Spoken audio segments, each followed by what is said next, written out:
So finally, I'm back. It's been a while. I guess my reading's been a bit slow during the summer because I've been distracted by television.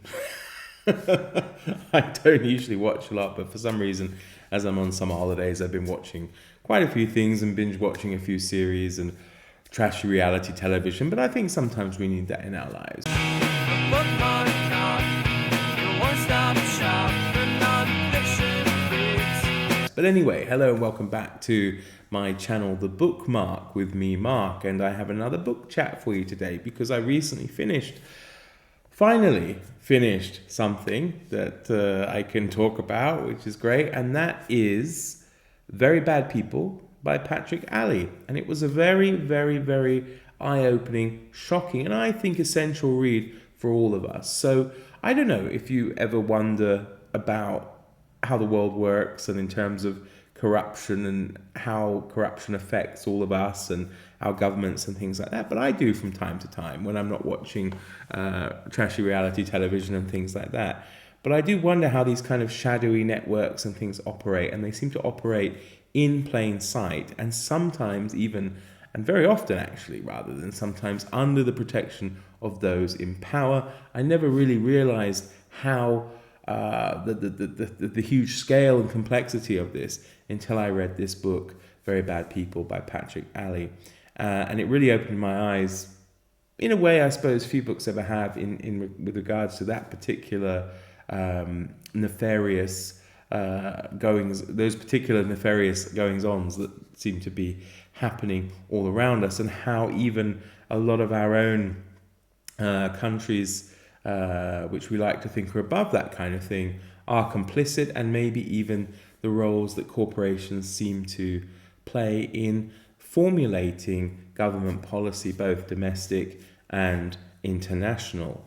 So this is a non-fiction account of the global fight against corruption, really, but there's also environmental things in there as well, which are very important. It's written by Patrick Alley. He was one of the original co-founders of the NGO Global Witness, which is an organization that has spent, decades now trying to expose human rights abuses, environmental abuses, and governmental and corporate corruption with those things. The book takes us into how the NGO was started, their first investigations, and then some of their important world-changing investigations and things that they were able to achieve and bring to the table. So, for example, the first chapter concentrates on timber tree felling in Cambodia, and how the money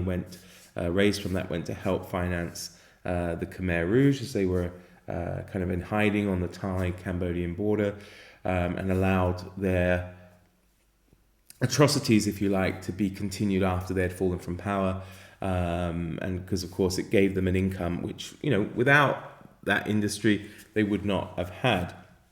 And of course they went on to term the phrase blood diamond and had that influence on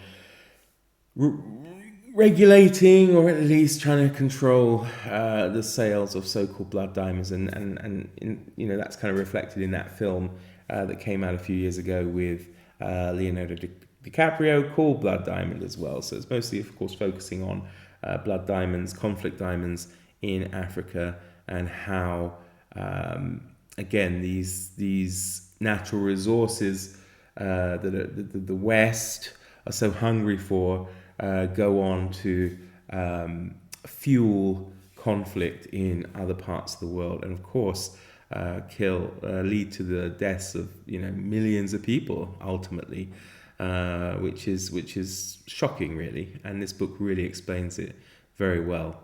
What really struck me, of course, was the moral clarity, let's say, that Ali brings without being preachy. I don't think he's very preachy at all. He's just very clear and concise in what he's trying to explain as to how systemic corruption works and how his organization goes on to try to combat it, and also demonstrates the types of people involved on both sides, from those who are corrupt and their practices, and then how activists, journalists, whistleblowers, environmental campaigners work to uncover the truth and expose these corruptions and heinous practices.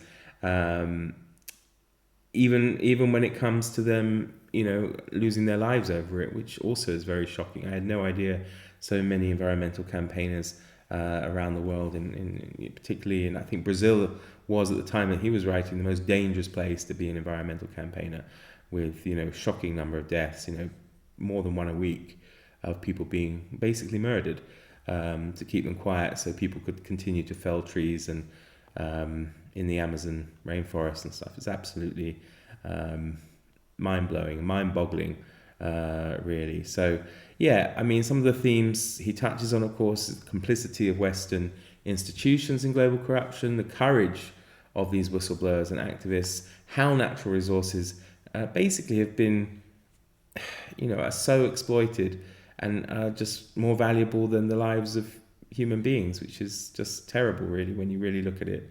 And of course, how important the roles of such NGOs like Global Witness are in letting us see the truth of how, unfortunately, it seems the world really works. Now, I gave it 4.5 stars. Why did I do that? Well, it's meticulously researched, well written, and deeply impactful, definitely to me. My only slight reservation for people in giving it a huge, a full 5 stars is, and it's quite a minor point, is that occasionally it can drag a little bit, but that's very, very minor. You might not notice it. Maybe for me it was just having my reading kind of interrupted by other things. I felt that perhaps it occasionally that maybe the chapters were a bit too long. I don't know, but it was a very, very small thing, and it doesn't detract from the experience of reading it and me wanting to recommend it to you.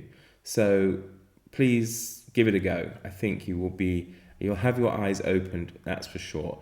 Books like Very Bad People don't just inform, they change the way that we see the world. If you've read it, I'd love to hear your thoughts on it. Did it shock you as much as it did me? If you haven't read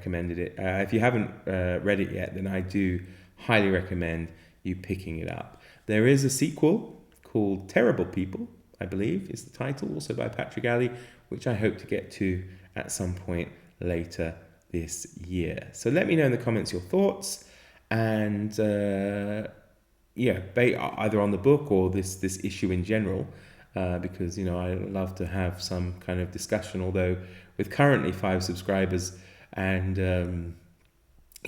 at least one of them is me, I doubt there's going to be a lot of discussion on the topic, but who knows? Maybe one day when the channel grows, people will look back on this and want to discuss such a thing. If you have watched it, then of course to this point I would really much appreciate a comment, a like, and a subscription. Maybe I'm asking too much, but 2 out of 3 ain't bad, even if you manage 2 out of those 3 things. All right, everybody. All right, 5 people or 4 people, 3 people maybe, who knows. Thanks for watching. Do take care. All the best. Bye-bye.